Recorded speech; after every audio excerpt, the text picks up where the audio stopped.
Sejam bem-vindos, vamos continuar com a ideia, com o desenvolvimento do conceito de pós-verdade. Voltamos ao momento em que Hannah Arendt estava em Jerusalém para acompanhar o julgamento de Adolf Eichmann.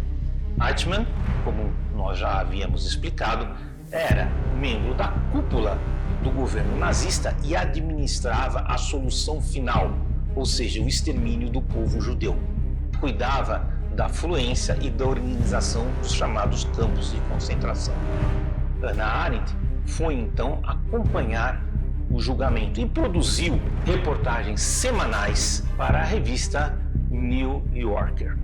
Para a surpresa de todos, após participar do julgamento, estudar o mecanismo que levou Eichmann a se portar da maneira como se portou, Hannah Arendt tomou uma conclusão completamente diferente daquilo que se supunha inicialmente. Segundo ela, Eichmann estava muito longe de encarnar um indivíduo demoníaco, maléfico, perseguidor, que cultivasse o ódio e pretendesse a destruição. Para ela, Eichmann era simplesmente um burocrata. Alguém que exercia o mal como se fosse uma questão cotidiana. Para ele, Eichmann, o que ele fazia era aquilo que todos os alemães estavam fazendo naquele momento. Era um cotidiano, era normal, era comum, era usual agir daquela maneira.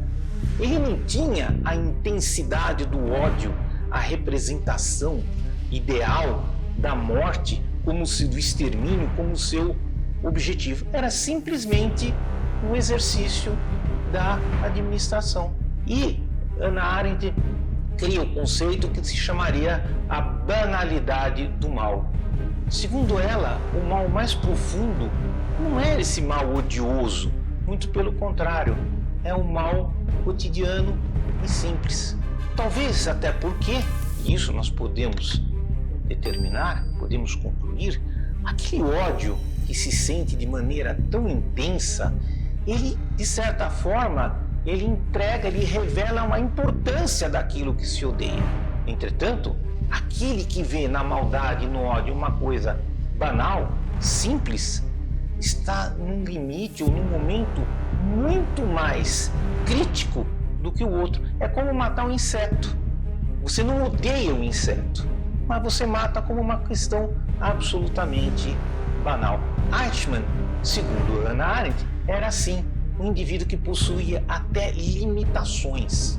E dentro dessas limitações, ele não conseguia, ele não distinguia aquele mal como sendo aquele mal demoníaco, aquele mal intenso que se atribuía no ódio aos judeus. E esse foi o teor das reportagens produzidas para a revista New Yorker. A consequência disso foi mais séria para Hannah Arendt do que se esperava. Ao contrário do que se supõe, ela sofreu críticas duríssimas e foi isolada do convívio, inclusive, de muitos intelectuais da época. Foi muito criticada, pela simples razão de que o pensamento daquele momento via Eichmann como esse gênio do mal. Ele via Eichmann como aquela pessoa que tinha o ódio, que queria a morte, que havia uma força maligna que o movia na direção daquele resultado. Quando Hannah Arendt comparava, não, ele era simplesmente um burocrata que não via e nada sentia, havia como que uma defesa, um entendimento de que ela estava questionando a existência desse ódio e dessa questão forte que caracterizou tanto o nazismo naquela época. Por isso ela foi praticamente isolada. E isso gerou uma consequência que, como pensadora e filósofa, ela enfrentou essa questão de uma maneira muito reflexiva e de uma questão muito determinada. Ela publicou uma outra série de reportagens na revista New Yorker sob o título Verdade e Política. E disse o seguinte, e apresentou a seguinte conclusão: existem várias verdades, aquilo que nós já dissemos, mas a verdade comum a todos, a verdade palpável a todos, que todos podemos discutir sobre ela, porque ela nos coloca na mesma situação, e isso é o essencial, porque se essa verdade não tem elemento comum entre uma pessoa ou outra, você vai ter um conflito eterno, você vai ter um conflito sem solução. Então existe uma base, um núcleo de entendimento comum sobre o qual podemos discutir. E Hannah Arendt oferece essa base de entendimento. Essa base de entendimento é o que ela denomina fato, ou seja, verdade factual. O que é uma verdade factual? Verdade factual é a verdade do fato. Fato é um acontecimento físico, palpável, mensurável, visto por várias pessoas, entendido, comprovado, inegável. Isso é um fato. A verdade, portanto, ela se revela a partir do momento em que você se refere a um fato que pode ser apresentado e não pode ser negado. Como ele não pode ser negado, porque ele é uma realidade física, ele é o mesmo para todos, porque a ninguém é dado negar aquilo que é palpável e concreto. Por que ela disse isso? Porque na exata medida em que ela estudou a questão de Eichmann, ela expõe, olha, a ação de Eichmann foi esta. Ele executou estas ações, ele agiu desta maneira, e isto leva a essa conclusão. Ele não agiu de outra maneira, ele não agiu de uma maneira que se supõe possa ser atribuída a quem fosse dominado por aquele ódio ou aquela questão emotiva da morte. Então você tem o que existe como fato e você tem aquilo que você gostaria de ver. Qual é a verdade? A verdade é a verdade de fato, a verdade do fato. Não é a verdade religiosa, não é a verdade individual, não é a verdade filosófica, é a verdade do fato. Mas essa questão do fato ser indiscutível, insubstituível, é também uma questão que demanda uma complexidade muito grande, e ela sabia disso.